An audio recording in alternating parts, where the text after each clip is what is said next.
Alright, so today we're going to go over on the LaserJet Pro 400 Color M451dn. We're going to go over how to change the toner. So on this model, the handle right here opens up where the toners go. And then you can see right here on this blue handle, you can open it up. And you can pull it all the way out. And you have all four toners. This is a color machine. It has black, cyan, magenta, yellow. It also has the toner models on each one. And each toner has a handle that you can pull the toner out, as shown.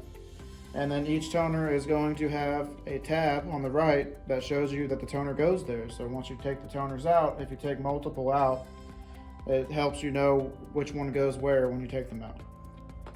When you have your new toner, please replace the toner when it is empty.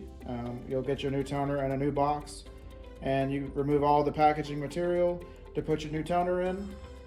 You'll be able to just take all the packaging material off, and then you'll just slide the new toner in like shown.